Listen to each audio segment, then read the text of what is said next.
Olá, bom dia, boa tarde, boa noite, dependendo do horário que você estiver assistindo. Eu sou Alex, amigo de vocês. Hoje, dia 26/8/2025. Aqui mais um programa Palavra Viva, um programa diário, quando dá para ser diário, aqui no canal, no YouTube, no Facebook e no Hubble e no Substack. Sejam todos muito bem-vindos. Deus abençoe a vida de cada um de vocês que estão assistindo agora, ou que vão assistir esse vídeo depois. Que Deus abençoe a vida de cada um de vocês. Tenham uma ótima terça-feira e que você hoje tenha um dia abençoado na presença de Deus, que está constantemente em nossa presença. Deus não está longe. Deus está sempre presente todos os dias. Então, por isso é importante que você me acompanhe, se inscreva no canal, dê o like, o joinha, né? Para que mais pessoas possam também ser alcançadas por esse mesmo conteúdo, que é muito importante, que mais pessoas possam ser acompanhadas por esse conteúdo, com essa leitura expositiva da Palavra de Deus, de Gênesis a Apocalipse. Esse é o programa Palavra Viva e tem como finalidade trazer a leitura expositiva da Palavra de Deus de Gênesis a Apocalipse, tá? Na Bíblia NVT, nova versão transformadora, tá? E essa Bíblia,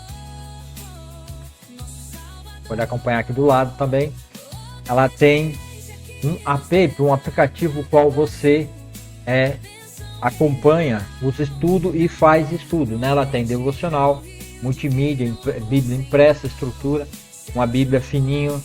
Você tem programas dos livros, notas textuais, artigos temáticos, perfis de personagem, encadernação, luxo puro, sintético, áudio integral da Bíblia NVT, mapas interativos, vídeos informativos, leitura para reflexão e inspiração, sugestões de planos de leitura. Então tudo tem dentro dessa Bíblia, Bíblia Filamente.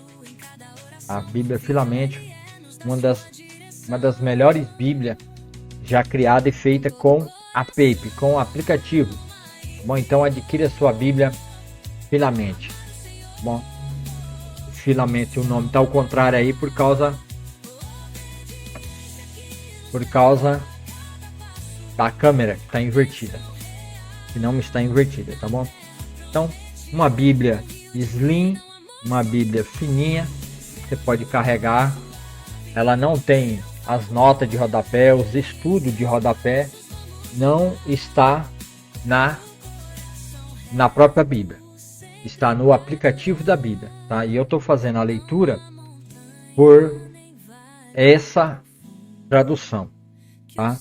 Nova versão transformadora, NVT, tá? Então não perca tempo, adquira sua Bíblia para que você possa me acompanhar aí diariamente, né? Pela Bíblia NVT, que tem 3 cores aí, e você pode escolher a cor que mais lhe agradar e baixar o app na Play Store ou na Apple Store e ter toda a multimídia, né? Ter tudo o que você precisa para poder entender corretamente a palavra de Deus através dessa Bíblia maravilhosa, Bíblia Filamente.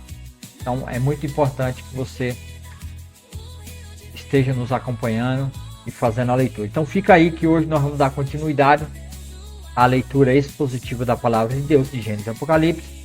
Aqui em cima tem um link na descrição do vídeo para quem está assistindo ao vivo no Facebook, que no Facebook é ao vivo, né? Assim, né? Aqui comigo é ao vivo, mas no Substack, no Hubble e no YouTube eu vou postar a gravação, porque eu faço a transmissão e gravo ao mesmo tempo, e depois será postado nas outras plataformas. Então você que está assistindo pelo YouTube, Facebook, Substack, você está assistindo a gravação, tá bom? Então sejam todos muito bem-vindos. Vamos orar e para que a gente possa iniciar essa leitura maravilhosa da palavra de Deus. Senhor, meu Deus e meu Pai, obrigado, Senhor, por tudo que o Senhor tem feito, por tudo que o Senhor tem nos ajudado. Obrigado pela tua mão maravilhosa que tem sido de grande ajuda, auxílio a todos que precisam. E Senhor, abençoa, Senhor, esse momento, abençoa esse programa que vai começar agora, que já começou, aliás, programa Palavra Viva.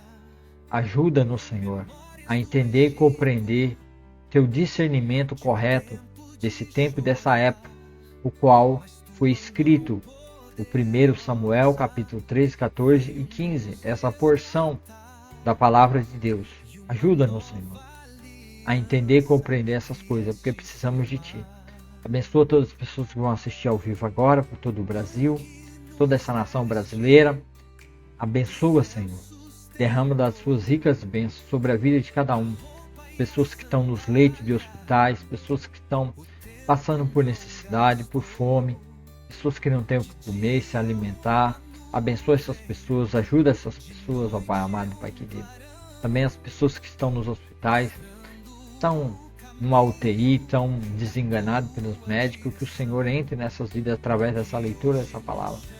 Tudo isso, Senhor, seja para a glória e para a louvor do teu grande e maravilhoso nome, Senhor, nosso Deus, nosso Pai. Obrigado, Senhor, por este momento.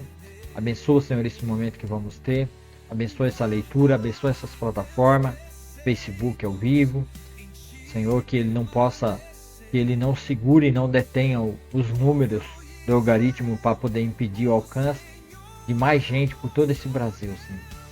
Também, Senhor, abençoe o YouTube, Substack e Hubble, que eles não impeçam da distribuição desse vídeo por todo o Brasil. Então, Senhor Deus, abençoe essas plataformas para que elas ajudem, Senhor, a espalhar a Tua palavra por todo esse Brasil.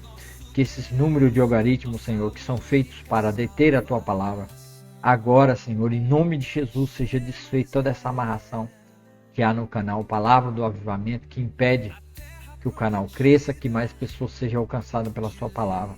Em nome de Jesus, ó Pai amado, leve esse vídeo, alcance a milhares e milhões por todo esse Brasil que precisa da Tua palavra, precisa do entendimento verdadeiro da Tua palavra.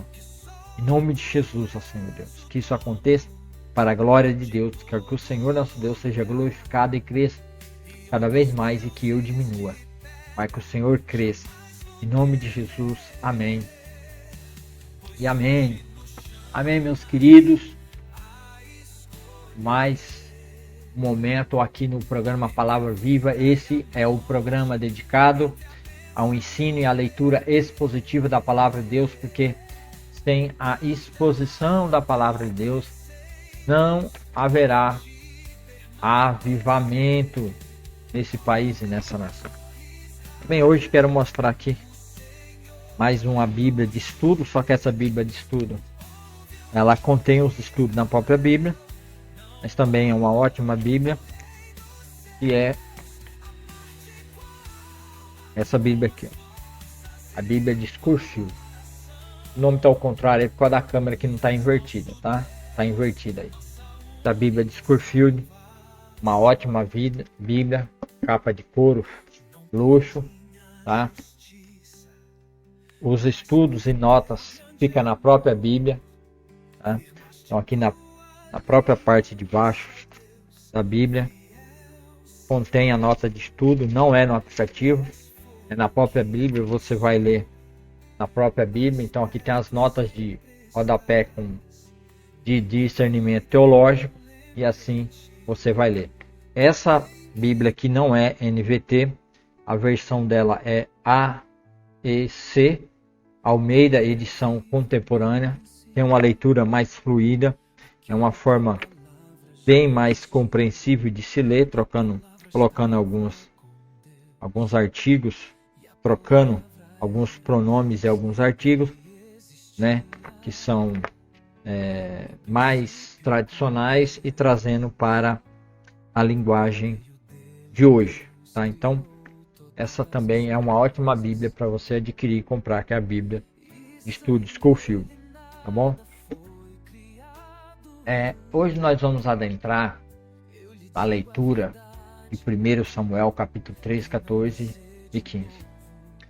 E nós vamos ver aí na leitura, acho que eu vou colocar o vídeo depois, estou falando isso porque eu queria colocar um vídeo agora, mas eu vou pôr o vídeo depois que a gente lê para ver que a justiça, a respeito da justiça de Deus, que é um vídeo que estava no capítulo 8 que eu passei e não vi, tá? Mas a gente vai ver esse vídeo a respeito da justiça, e depois vai ter um outro vídeo também que está dentro da Bíblia Filamente, tá? É o projeto de vídeo que está dentro dessa Bíblia, tá bom? Então, mas nós vamos para a leitura da palavra de Deus. Hoje nós vamos começar aqui no capítulo 13, guerra constante contra os filisteus. Os filisteus vai ficar entrando em guerra e conflito contra Israel o tempo todo, tá bom? Então, esse conflito aí vai trazer algumas coisas que não é bom, né? E não é agradável a Israel ficar o tempo todo em conflito, mas o inimigo vai querer fazer isso, tá bom? Então vamos para a leitura do primeiro capítulo. Guerra constante entre os filisteus, tá aí, né? Aparecendo aí para você. Saul tinha 30 anos quando se tornou rei e reinou por 42 anos. Israel. 42 anos ele foi rei em Israel. Saul escolheu 3.000 soldados do exército de Israel e mandou o restante dos homens para casa. Levou consigo 2.000 desses homens a Miquimás e a região montanhosa, a Miquimás e a região montanhosa de Betel. Os outros 1.000 foram com Jonas, filho de Saul, para Gibeá, na terra de Benjamim. Logo depois disso, Jonatas atacou e derrotou o destacamento dos filisteus em Geba. A notícia se espalhou entre os filisteus. Então Saul tocou a trombeta por toda a terra, anunciando: ouçam bem, hebreus. E todo Israel ouviu que Saul tinha destruído o destacamento dos filisteus e que agora eles odiavam os israelitas mais que nunca. Então os soldados israelitas foram convocados para se unir a Saul em Gilgal. Os filisteus reuniram um exército de 3.000 carros de guerra e 6.000 cavaleiros e tantos guerreiros como o grão da areia na praia. Acamparam em Miquimás, a leste de Betel-Avém. Os homens de Israel se viram em apuros e, como estavam sendo fortemente pressionados pelo inimigo, tentaram se esconder em cavernas, em matagais, entre rochas e buracos e em cisternas. Alguns dos hebreus atravessaram o rio Jordão e fugiram para a terra de Gade, em Gileade. Samuel repreende Saul. Enquanto isso, Saul permaneceu em Gilgal, e os homens que estavam com ele tremiam de medo. Saul esperou ali por Samuel durante 7 dias, conforme Samuel o havia instruído, mas ele não chegou.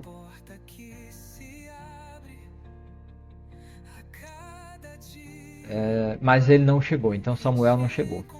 Vendo que os soldados debandavam rapidamente, Saul ordenou: tragam-me o holocausto e as ofertas de paz. E ele próprio ofereceu o holocausto. No exato instante em que Saul terminava de oferecer o holocausto, Samuel chegou. Saul foi ao seu encontro para cumprimentá-lo, mas Samuel disse: o que você fez? Saul respondeu: vi que meus homens estavam debandando e que o Senhor não chegou no prazo que havia prometido. Além disso, os filisteus estavam em Miquimás, prontos para a batalha. Assim pensei: os filisteus estão prontos para lutar contra nós em Gilgal, e eu não pedi ajuda ao Senhor. Por isso me senti na obrigação de oferecer o holocausto. Você agiu como um tolo, exclamou Samuel. Não guardou o mandamento que o Senhor, seu Deus, lhe deu. Se tivesse obedecido, o Senhor teria estabelecido para sempre seu reinado sobre Israel. Agora, porém, seu reinado não permanecerá, pois o Senhor escolheu um homem segundo segundo o coração dele. O Senhor já designou esse homem para ser líder de seu povo, pois você não obedeceu ao mandamento do Senhor. Então Samuel partiu de Gigal e subiu para Gibeá, na terra de Benjamim. Quando Saul contou Então Samuel partiu de Gigal e subiu para Gibeá, na terra de Benjamim. Quando Saul contou os soldados que ainda estavam com ele, viu que havia cerca de 600 homens. Saul, Jonatas e os soldados que estavam com eles ficaram em Geba, na terra de Benjamim. Os filisteus acamparam em Miquimás. 3 grupos de ataque deixaram o acampamento filisteu. Um foi para o norte, em direção a Ofra, na região de Saul, e o outro foi para o oeste, a Bet-Horon. E o terceiro rumou para a fronteira acima do vale de Zebuim. Naqueles dias não havia ferreiro na terra de Israel, pois os filisteus não permitiam que os hebreus fizessem espada ou lança.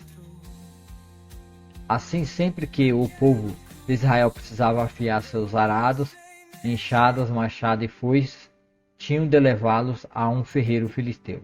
O custo para afiar um arado ou uma enxada era de 8 gramas de prata, e para afiar um machado e uma foice, uma ponta de ferro de uma vara de tocar bois, 4 gramas. Por isso, no dia da batalha, ninguém em Israel tinha espada ou lança, exceto Saul e Jonatas. Nesse meio tempo, os filisteus mandaram um destacamento para o desfiladeiro de Miquimás. Aí vamos ler agora o discernimento, desse capítulo. Mostrando o caminho da tua direção.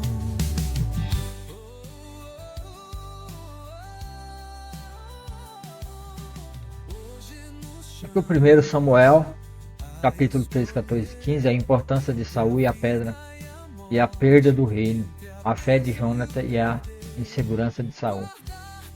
Capítulo 13, a importância de Saul e a impaciência de Saul e a desobediência a Deus. Este capítulo começa com a guerra contra os filisteus. Saul, já rei, enfrenta a pressão de um inimigo poderoso. O povo está com medo e as tropas de Israel se dispersaram. O profeta Samuel havia instruído Saul a esperar em Gilgal por 7 dias, para oferecer um sacrifício a Deus antes de ir à batalha. Eventos principais: a impaciência de Saul. Ao final do 7º dia, Samuel não chega. Saul, temendo que o povo se disperse completamente e querendo garantir a bênção de Deus para a batalha, decide ele mesmo oferecer o holocausto. Chegada de Samuel. Imediatamente após Saul ter terminado o sacrifício, Samuel chega. A repreensão divina. Samuel repreende Saul severamente. Ele afirma que Saul agiu loucamente e que, por sua desobediência, seu reino não seria duradouro. A atitude de Saul demonstra uma falta de fé e confiança em Deus e uma preferência por agir segundo a sua própria vontade em vez de obedecer a uma ordem clara do profeta de Deus. O princípio da obediência. A mensagem central é que a obediência é mais importante que o sacrifício. Saul pensou que o ritual religioso seria suficiente, mas Deus valoriza o coração obediente. Aí vai ter o discernimento, capítulo 14, vamos ler a Bíblia logo. Certo dia, Jonatas, filho de Saul, capítulo 14. Certo dia, Jonatas, filho de Saul, disse a seu escudeiro: venha, vamos ao lugar onde fica o destacamento dos filisteus. Mas Jonatas não contou a seu pai o que pretendia fazer. Enquanto isso, Saul estava acampado nos arredores de Gibeá, em volta da árvore de romãs em Micron, junto com cerca de 600 homens.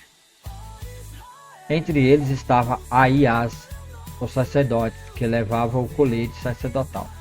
Aias era filho de Aitube, irmão de Icabode, filho de Finéias, filho de Eli, que tinha servido como sacerdote ao Senhor em Siló.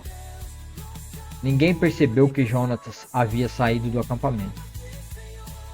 Para chegar ao destacamento do filisteu, teve que passar por entre dois penhascos.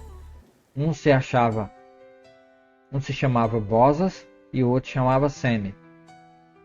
5. Um ficava ao norte, de frente para Micmas, e o outro ao sul, de frente para Geba.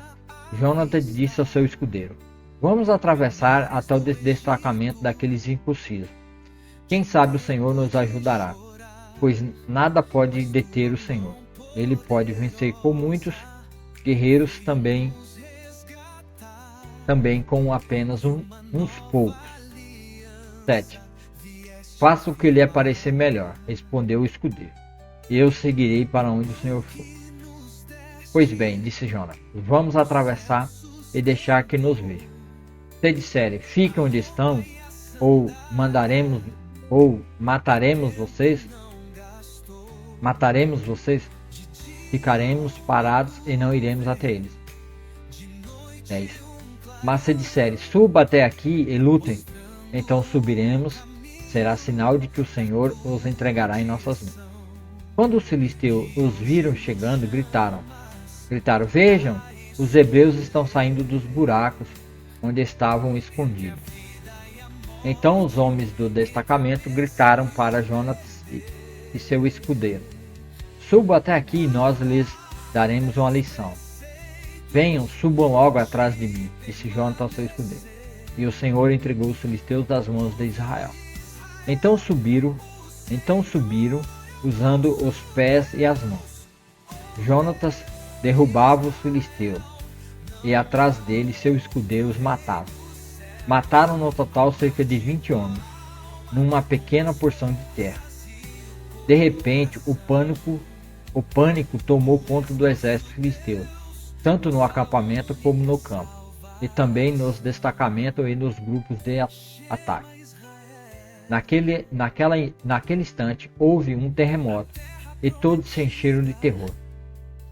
As sentinelas de Saul em Gibeá de Benjamim viram que o imenso exército do filisteu começou a debandar em todas as direções. Saul ordenou ao povo: façam a chamada e verifique quem está faltando. Quando fizeram a chamada, descobriu que Jonatas e seu escudeiro não estavam ali. Então Saul gritou para Aias: traga o colete sacerdotal, pois naquele tempo Aias usava o colete sacerdotal diante dos israelitas. Enquanto Saul falava com o sacerdote, o tumulto e a gritaria no acampamento dos filisteus aumentaram. Então Saul disse ao sacerdote: não precisa mais usar o colete. Então Saul e todos os soldados correram para a batalha e encontraram os filisteus matando uns aos outros. Havia grande confusão por toda parte. Até os hebreus que antes haviam desertado para o lado dos filisteus se rebelaram e se uniram a Saul, a Jonatas e ao restante dos israelitas. Quando os homens de Israel que haviam se escondido na região montanhosa de Efraim ouviram que os filisteus fugiam, também os perseguiram. Assim o Senhor livrou Israel naquele dia, e a batalha continuou até além de Bet-Aven. O juramento insensato de Saul. Os homens de Israel estavam exaustos naquele dia, pois Saul lhe havia imposto este juramento: maldito seja aquele que comer antes do anoitecer, antes de ter me vingado inteiramente dos meus inimigos. Por isso ninguém comeu nada todo dia. Embora tivessem encontrado favos de mel no chão do bosque, não se atreveram a provar o mel, pois temia o juramento exigido por Saul. Jonatas, porém, não sabendo do juramento de seu pai, enfiou a ponta de uma vara num favo e comeu o mel.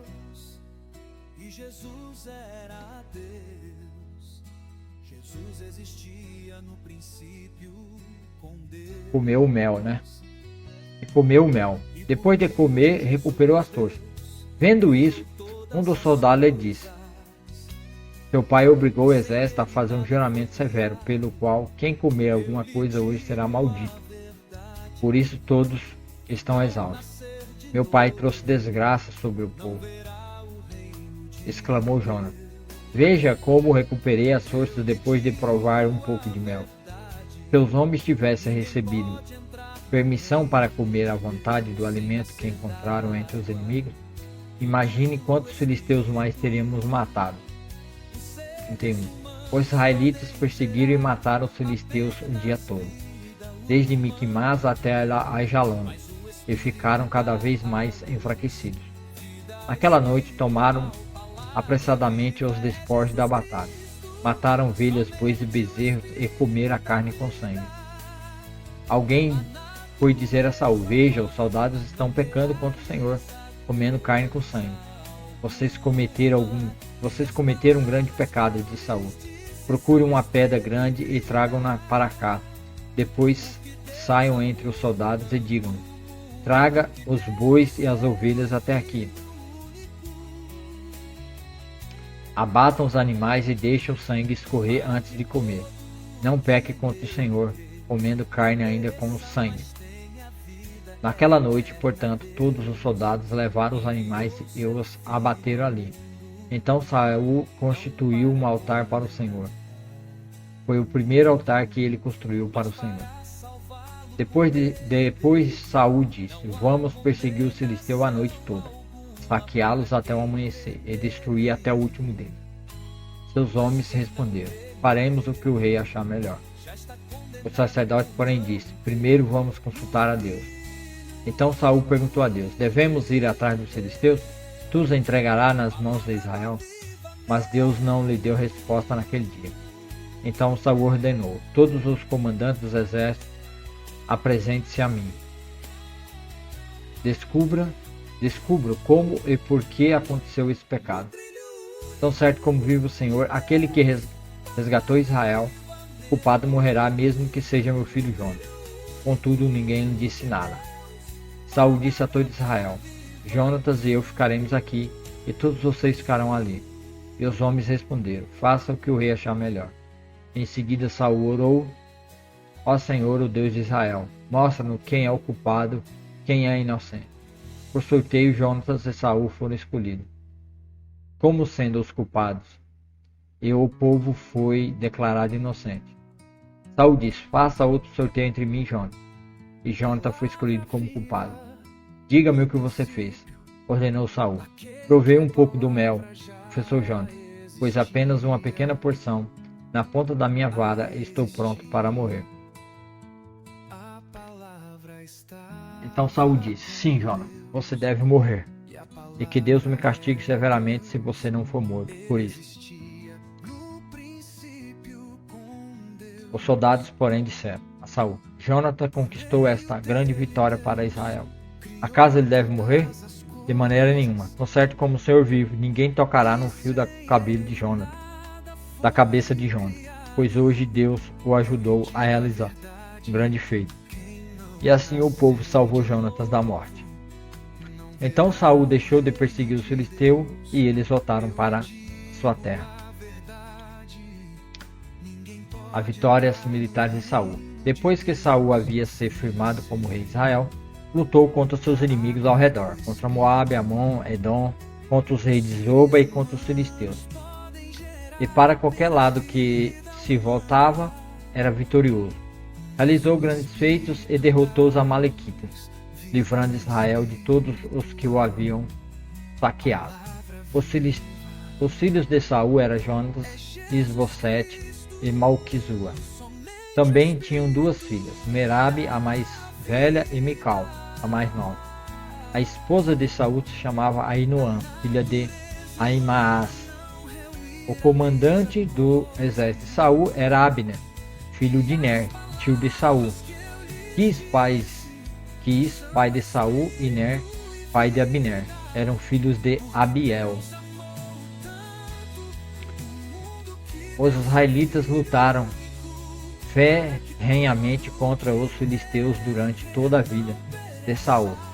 Por isso, sempre que Saul via um jovem forte e valente, logo o convocava para o seu exército. É capítulo 15, não vamos ler o capítulo 15, vamos ler... Vamos ler o discernimento. Capítulo 14. A fé e a coragem de Jonas. Enquanto Saul falha em demonstrar fé, seu filho de Jonas se destaca. Este capítulo contrasta a liderança de Saul, caracterizada pela indecisão e pela imposição de regras precipitadas, com a ousadia e a confiança de Jonatas em Deus. Eventos principais. Ação de Jonatas. Jonatas, sem o conhecimento de Saul, decide atacar um posto avançado dos filisteus, acompanhado apenas de seu escudeiro. Sua confiança não está na força do exército, mas na certeza de que nada pode impedir o Senhor de salvar, quer por muitos, quer por poucos. A intervenção divina. Deus honra a fé de Jonas, causa pânico no acampamento filisteu, fazendo com que eles lutem entre si. Isso permite que o exército de Israel, liderado por Saul, finalmente entre na batalha e consiga uma grande vitória. A ordem temerária de Saul. Saul, por sua vez, impõe um juramento tolo ao seu povo, dizendo que qualquer um que comesse algo antes do fim do dia seria amaldiçoado. A desobediência inocente.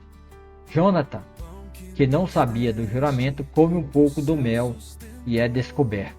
Saul, em sua rigidez, decide matá-lo por quebrar o juramento.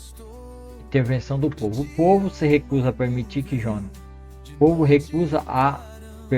Jonatas, o verdadeiro herói da batalha, seja morto e ele é salvo. A lição aqui é o contraste entre a liderança baseada na fé, Jonas, e a liderança baseada na insegurança, na superstição, Saul. Jonatas confia em Deus para a vitória, enquanto Saul tenta controlar a situação com juramentos e rituais vazios. Esse é o Saul que nós vamos aprender, que nessa leitura nós vamos ver aí o que Saul está sempre, constantemente fazendo, tá? Então, neste momento aqui, antes de ler o capítulo 15, né, que é o capítulo final, eu vou trazer um vídeo, né, que fala exatamente sobre isso, né?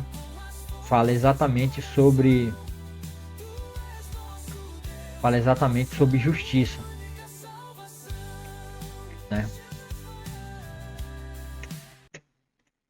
Eu vou trazer um vídeo aqui e vocês acompanham, assistam o vídeo aí, que é um vídeo que vai falar exatamente sobre justiça, como ser justo, para que vocês entendam como Jonatas é um homem justo e como Saul está cada vez mais se tornando um homem justo, e vocês vão perceber, né, até a chegada do Davi, né, que vai ser as próximas sequências de leitura, que Davi vai ser ungido rei de Israel, mas ele vai passar por um bom tempo fugindo de Saul, porque Saul vai se tornar um homem justo. Então, para vocês compreenderem um pouco sobre a justiça, eu vou colocar um vídeo aqui.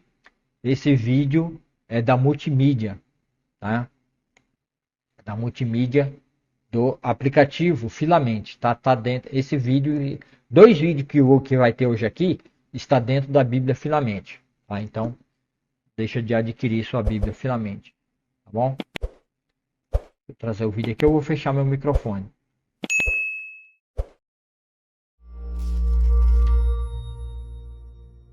Se você fosse um louva-a-Deus, seria socialmente aceitável devorar um amigo. E se fosse um texugo, não teria consideração por nenhum animal. Tá nem aí. Se fosse um panda com filhotes gêmeos, é normal abandonar um para cuidar do outro. Mas quando humanos fazem qualquer uma dessas coisas, achamos errado, desleal e injusto. Por quê? Por que seres humanos se importam com justiça? A Bíblia tem uma resposta fascinante para essa pergunta. Na primeira página, os seres humanos são separados das criaturas, porque somos a imagem de Deus. São representantes que governam tudo usando a definição de bem e mal dada por ele. E essa identidade é a base da perspectiva bíblica de justiça. Os seres humanos são todos iguais diante de Deus e têm o direito de ser tratados com dignidade e justiça, não importa quem seja. Seria bom se todo mundo fizesse isso, mas sabemos como as coisas funcionam. A Bíblia fala disso. Ela mostra como estamos sempre redefinindo o bem e o mal para o nosso benefício, abusando e oprimindo outros. É autopreservação, e quanto mais fraco é, mais fácil se aproveitar dessa pessoa. Na história bíblica, vemos isso acontecendo em um nível pessoal, mas também em famílias, comunidades e civilizações inteiras, que criam injustiça, especialmente contra os vulneráveis. E a história não termina aí. No meio disso tudo, Deus escolheu um homem chamado Abraão para começar uma nova família. E Abraão deveria ensinar a sua família a seguir o caminho do Senhor, praticando retidão e justiça. Praticar retidão é uma palavra bíblica que eu não uso, mas o que vem à mente é ser uma pessoa boa. O que significa ser bom? A palavra hebraica para retidão é tzedakah e é específica. É um padrão ético onde os relacionamentos entre as pessoas são corretos. É tratar os outros como a imagem de Deus, Com a dignidade que eles merecem. A palavra justiça no hebraico é mishpat, que pode ser justiça retributiva. Como quando alguém rouba e sofre as consequências. Isso. Mas na Bíblia quase sempre mishpat se refere à justiça que restaura. Significa ir mais longe, procurar ajudar pessoas vulneráveis que estão sempre sendo exploradas. Alguns chamam isso de caridade. Mishpat envolve muito mais que isso. Significa tomar medidas que defendam os vulneráveis e alterar estruturas para prevenir injustiças. Justiça e retidão é um modo de vida radical de quem pensa primeiro no outro. Sim, e você encontra essa ideia na Bíblia toda. Como aqui, em Provérbios. O que significa promover a retidão? Abra sua boca por aqueles que não podem falar por si mesmos. E o que isso significa para os profetas como Jeremias? Ajude os desfavorecidos e não tolere opressão ou violência contra o imigrante, o órfão e a viúva. E aqui, no livro de Salmos. O Senhor defende a causa dos oprimidos, alimenta os famintos e liberta os prisioneiros, mas frustra o caminho dos ímpios. Uau, ele se opõe aos ímpios? Sim, em hebraico a palavra para ímpio é rachá, que significa culpado ou errado. E se refere a alguém que maltrata outro ser humano, ignorando sua dignidade como imagem de Deus. A justiça e a retidão são muito importantes para Deus. Sim, era esse o propósito da família de Abraão, os israelitas. Eles acabaram como escravos imigrantes, oprimidos injustamente no Egito. E então Deus confrontou o mal do Egito, declarando que eles eram rachá, culpados de injustiça. Então ele resgata Israel.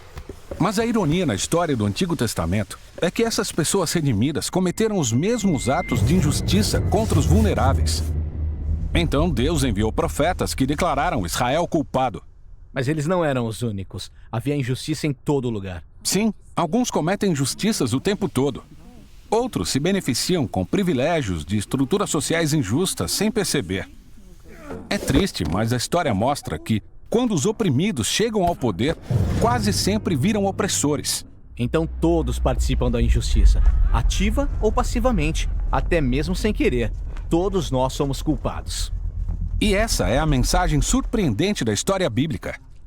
A resposta de Deus ao legado de injustiça da humanidade é nos dar um presente, a vida de Jesus. Ele foi reto e justo e ainda assim morreu em nome dos culpados. Mas então, Jesus foi declarado justo por Deus, quando ressuscitou dos mortos. E agora, Jesus oferece sua vida aos culpados, para que também possam ser justos diante de Deus. Não por nada que tenham feito, mas por causa do que Jesus fez por eles. Os primeiros seguidores de Jesus experimentaram a justiça de Deus não só como um novo status, mas como o poder que mudou suas vidas e os fez agir de forma diferente. Sim, se Deus declarou alguém justo quando não merecia, a única resposta razoável é buscar justiça e retidão para os outros. Esse é um modo de vida radical e nem sempre é conveniente ou fácil. É ter coragem para fazer dos problemas dos outros os meus problemas. É isso que Jesus quis dizer com amar o próximo como a si mesmo. É um compromisso de vida alimentado pelo que disse o profeta Miqueias. Deus disse a vocês, humanos, o que é bom e o que ele requer. Praticar a justiça amar a misericórdia e andar humildemente com o seu Deus.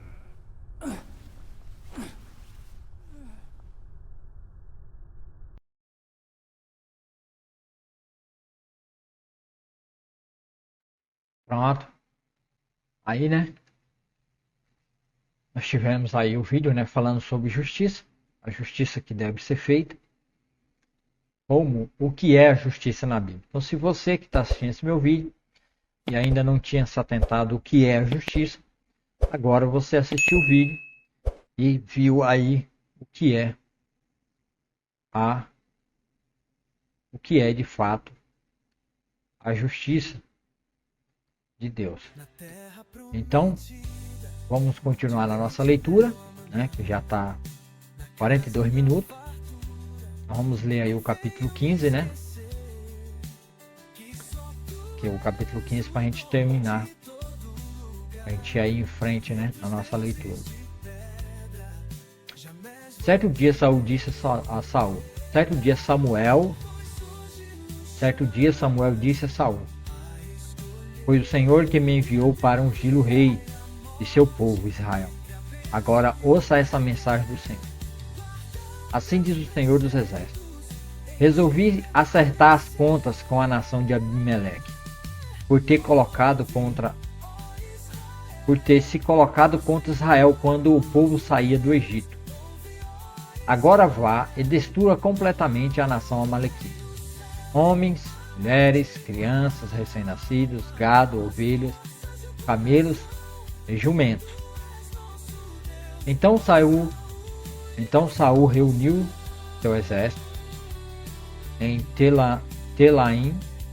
Havia 200.000 soldados de Israel e 10.000 homens de Judá. Em seguida, Saul e o exército foram às cidades dos amalequitas e armaram uma emboscada no vale. Saul mandou este aviso aos queneus: afastem-se de onde vivem os amalequitas, para que não morram com eles, pois vocês demonstraram bondade a todos os israelitas quando eles saíram do Egito. Então os queneus saíram do meio dos amalequitas.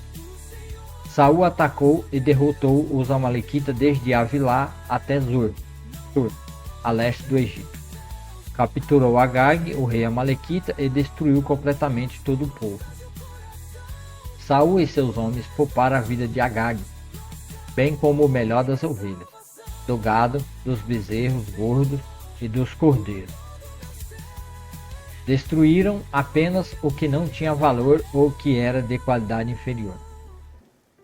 Então o Senhor disse a Samuel: arrependo-me de ter colocado Saul como rei, pois ele se afastou de mim e se recusou a obedecer às minhas ordens. Samuel ficou tão frustrado ao ouvir essas palavras que clamou ao Senhor a noite toda. Na manhã seguinte, bem cedo, Samuel foi procurar Saul. Alguém lhe disse: Saul foi para a região do Carmelo, onde levantou um monumento para si próprio. Depois seguiu para Gilgal. Quando Samuel finalmente o encontrou, Saul o cumprimentou com alegria. Que o Senhor o abençoe, disse Saul. Cumpri a ordem do Senhor. Samuel perguntou: então o que é esse balido de ovelhas, esse mugido de bois que estou ouvindo? Saul respondeu: é verdade que os soldados pouparam o melhor das ovelhas e dos bois que pertencia aos amalequitas, mas eles vão sacrificá-la ao Senhor seu Deus. Quanto ao resto, destruímos tudo. Então Samuel disse a Saul: basta, ouça o que o Senhor me disse a noite passada. O que foi? Perguntou Saul. Samuel respondeu: embora aos seus próprios olhos você se considerasse insignificante, não se tornou líder das tribos de Israel. Sim, o Senhor ungiu o rei sobre todo o povo. Então o Senhor o enviou numa missão e disse: vai e destrua completamente aqueles pecadores, os amalequitas, luta contra eles até exterminá-los. Por que você não obedeceu ao Senhor? Por que tomou apressadamente os despojos e fez o que era mal aos olhos do Senhor? Mas eu obedeci ao Senhor. insistiu Saul. Cumpri a missão de que ele me encarregou. Trouxe o rei Agag, mas destruí todos os outros amalequitas. Então meus soldados trouxeram o melhor das ovelhas e bois, bem como o melhor do despojo, a fim de sacrificá-lo ao Senhor seu Deus, em Gilgal. Samuel respondeu: o que agrada mais ao Senhor?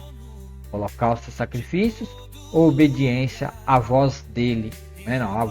Obediência à voz dele. Ouça, a obediência é melhor que o sacrifício, e a obsessão é melhor do que oferta gordura de carneiro. A rebeldia é um pecado tão grave quanto a feitiçaria, e persistir no erro é um mal tão grave quanto adorar ídolos. Assim como você rejeitou a ordem do Senhor, ele o rejeitou como rei. Então Saul confessou: sim, pequei, desobedeci às suas instruções e à ordem do Senhor, pois tive medo do povo e fiz o que eles exigiram. Agora imploro que perdoe o meu pecado e volte comigo para que eu possa adorar o Senhor. Samuel, porém, respondeu: não voltarei com você, uma vez que você rejeitou a ordem do Senhor, ele o rejeitou como rei de Israel. Quando Samuel se virou para ir embora, Saul tentou detê-lo, segurando a barra de seu manto, que se rasgou. Então Samuel lhe disse: hoje o Senhor rasgou de você o reino de Israel e o entregou a outro, alguém melhor do que você. E aquele que é a glória de Israel não mente, nem se arrepende, pois não é ser humano para se arrepender. Saul implorou novamente: sei que pequei, mas por favor, pelo menos honre-me diante das autoridades do meu povo e diante de Israel ao votar comigo, para que eu possa adorar o Senhor seu Deus. Por fim Samuel concordou e voltou com ele, e Saul adorou o Senhor. Então Samuel disse: traga-me Agag, o rei dos amalequitas. Agag veio cheio de esperança, pois pensou: com certeza a ira dele já passou, e eu fui poupado. Mas Samuel disse: assim como sua espada matou os filhos de muitas mães, agora sua mãe ficará sem filho. E Samuel cortou Agag em pedaços diante do Senhor em Gilgal.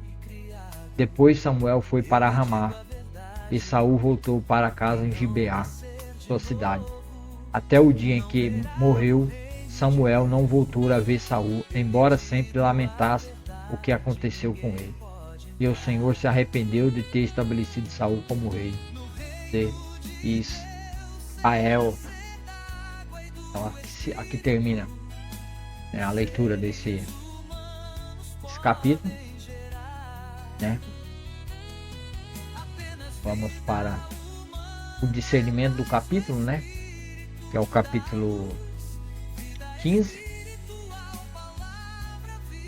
A segunda e fatal desobediência de Saul. Esse capítulo é o clímax da queda de Saul. Deus, através de Samuel, dá a Saul uma ordem muito específica: destruir completamente os amalequitas, sem poupar nada, nem pessoas nem animais. Eventos principais: a ordem de Deus. A ordem é de anátema, ou totalmente destruição, para os amalequitas, um povo que havia atacado Israel de forma cruel no passado. A desobediência parcial de Saul. Saul obedece apenas parcialmente.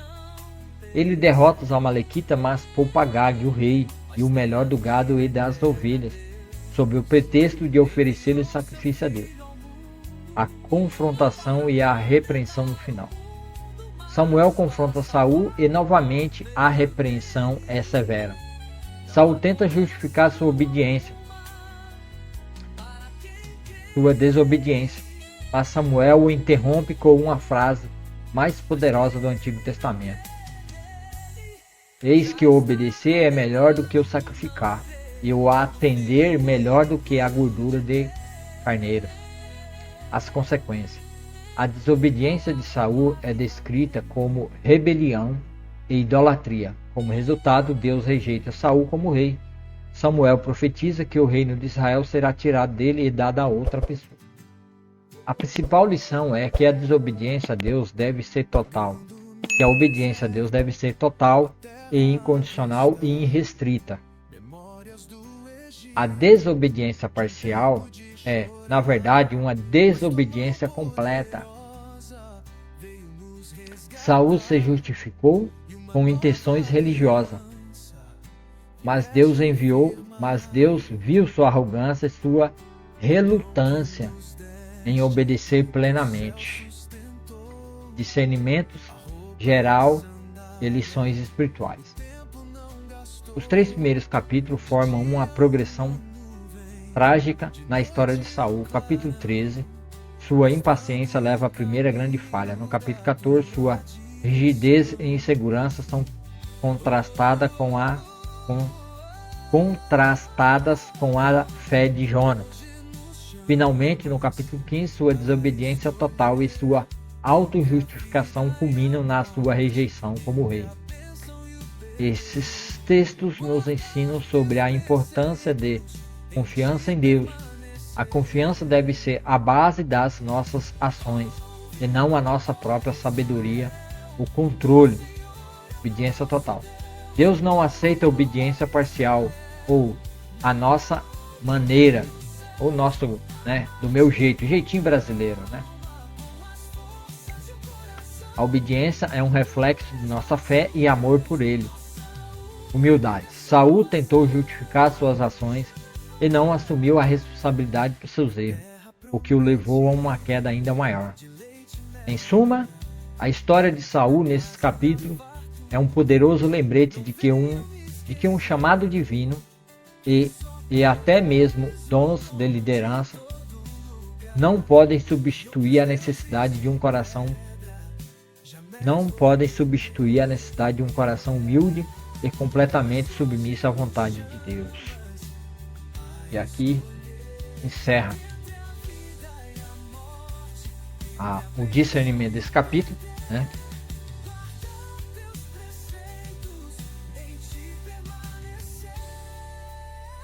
Dando uma despertada aqui, pessoal. Então, meus amados irmãos,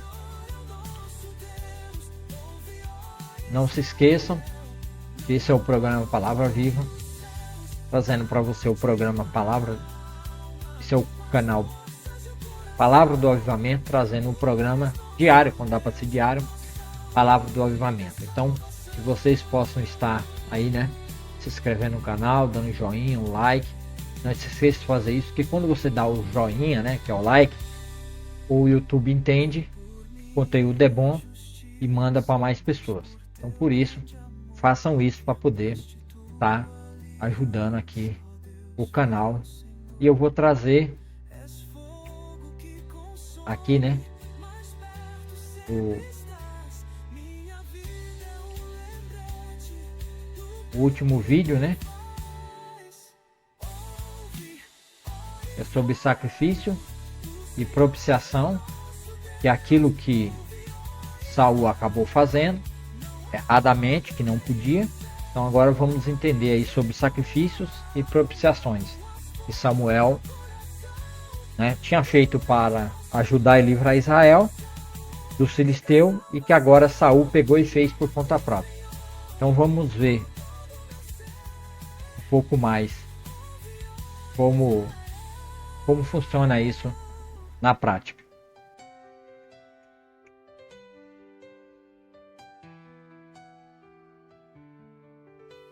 Vagando no deserto até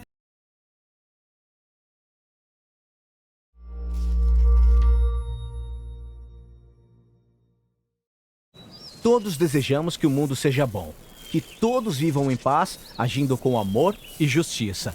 Mas tem um problema. Alguma coisa constantemente nos leva à ruína e destruição. Chamamos isso de mal. Do ponto de vista bíblico, o mal pode destruir de pelo menos 2 jeitos. O mal tem ação direta em nós. Como quando alguém rouba alguma coisa, criando injustiça. Então a pessoa fica devendo porque fez errado. Mas, além disso, tem ainda um efeito indireto do mal, porque essa pessoa também destruiu o relacionamento, quebrando a confiança, fez um dano emocional. É como um vandalismo, e essa pessoa precisa consertar isso. Muita gente diz: Deus é bom, ele deveria ser aquele que simplesmente elimina todo o mal do mundo. Para ser honesto, o mal que eu vejo em todo lugar por aí é o mesmo mal que está dentro de mim. Todos contribuímos e continuamos fazendo isso. O mal está em todos nós, e para que Deus livre o mundo do mal, ele precisa se livrar da gente. E isso é o mais impressionante na história da Bíblia. Esse Deus é tão bom que não vai apenas livrar o mundo do mal, mas ele vai fazer isso sem destruir a humanidade. Como ele vai fazer isso? No começo da história da Bíblia, somos apresentados à prática do sacrifício de animais, que eu sei soa bem estranha para nós. Mas, para os israelitas, era um símbolo muito poderoso da justiça e da graça de Deus. Não esquece, eu sou participante do mal que está no mundo, eu deveria ser eliminado também. Mas Deus permite que a vida desse animal seja um substituto. Ele morre no meu lugar, simbolicamente. E a palavra bíblica para isso é propiciação, que significa cobrir a dívida de alguém. Mas tem uma segunda parte do ritual. Não esquece que o mal também destrói relacionamentos. E na Bíblia, essa ideia é descrita como contaminar ou profanar a terra, tornando-a impura. Os sacerdotes deveriam lavar o vandalismo simbolicamente ao borrifar o sangue do animal em diferentes partes do templo. O sangue do animal limpa as coisas? Não esquece que isso é um símbolo e que não estamos acostumados a ele. O sangue representa a vida.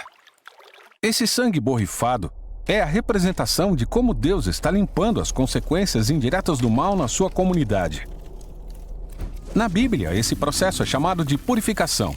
Então, o templo e a terra agora se tornam um espaço limpo, onde Deus e seu povo podem viver juntos em paz. Então esse ritual acerta as coisas entre Israel e Deus. Mais que isso, os israelitas experimentam o amor e a graça de Deus nesses símbolos. E por serem perdoados, isso deveria tornar cada um deles uma pessoa de amor e graça também. Certo, esse é o ideal, mas nem sempre foi assim. É verdade, o profeta Isaías, por exemplo, fala muito sobre isso. Ele começa seu livro dizendo que os sacrifícios contínuos dos israelitas se tornaram insignificantes, porque eles também estavam permitindo um grande mal em seu meio, como ignorar os pobres e oprimidos. Até os reis de Israel distorciam a justiça. Mas Isaías ansiava pelo dia em que um rei da linhagem de Davi viria para eliminar o mal de uma maneira surpreendente. O rei se tornaria servo, não apenas para servir, mas também para sofrer e morrer pelo mal cometido pelo seu próprio povo.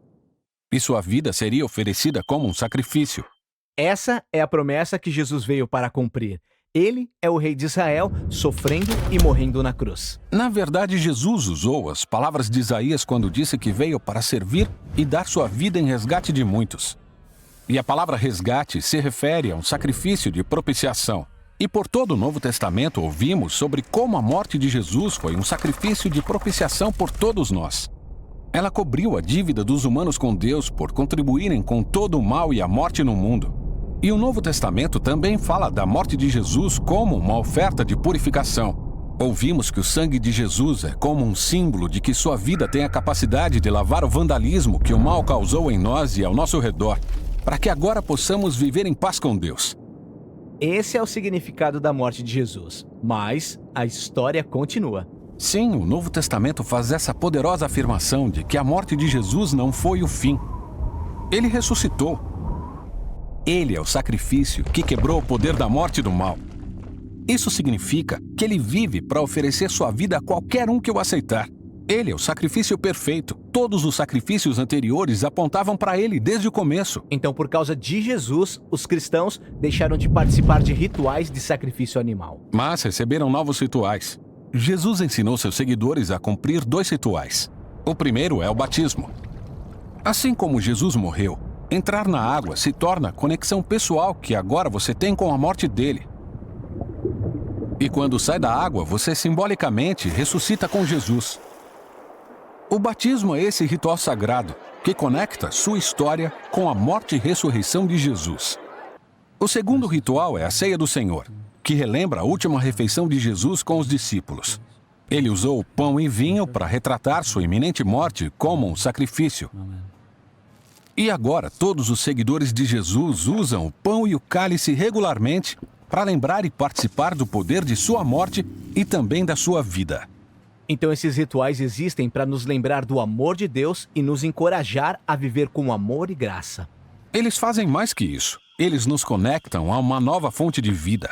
O mesmo poder que ressuscitou Jesus dos mortos é também o poder que pode destruir o mal em nossas vidas e nos transformar em pessoas que levam uma vida de amor e paz.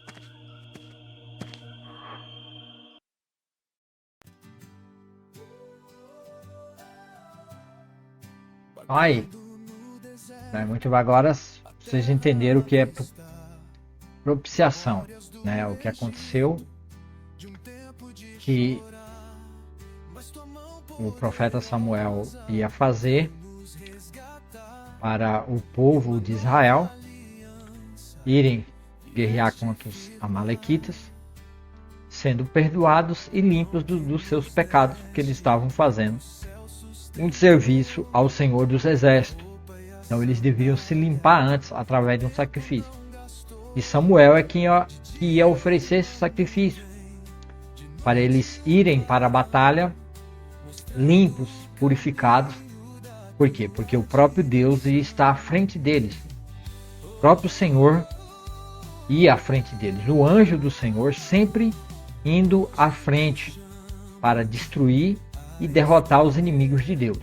Então, para que eles pudessem serem aceitos por Deus e a bênção de Deus estar no meio deles na batalha, eles precisavam ser homens santos, homens puros e limpos.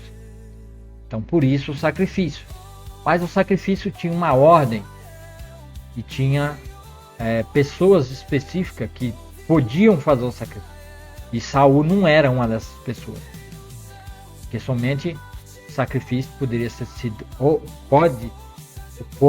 ser oficializado pelos filhos de Levi, pelos filhos de Abraão, o sacerdote, ou por Samuel, que estava ali, né, e ofereceu o sacrifício, ou aquele que Deus aceitar que faça sacrifício para si, sem ser levita ou não, ele também é aceito.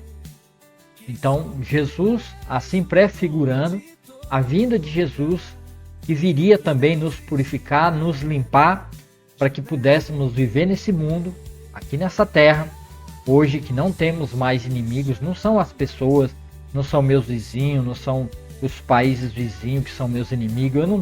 A gente não tem mais inimigos, porque isso acabou.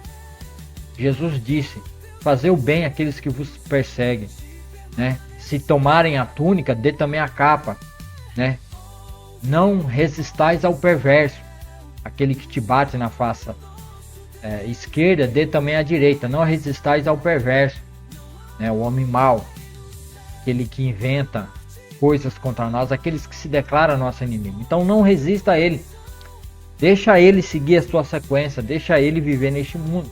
Então não temos mais inimigos, porque nós entendemos que Satanás, que é o verdadeiro inimigo do povo de Deus, incita as pessoas, usando as pessoas como seus filhos, para trazer todo tipo de perversidade, maldade e injustiça na terra contra as outras pessoas, até entre si mesmo.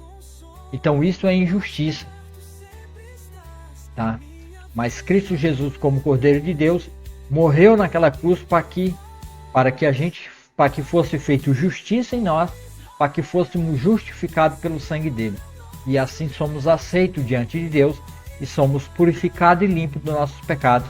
E podemos viver neste mundo para proclamar também a justiça de Deus feita por mim, que pode ser feita por qualquer uma pessoa que, ouvindo a palavra de Deus, crê e o aceitar como seu único e suficiente Salvador.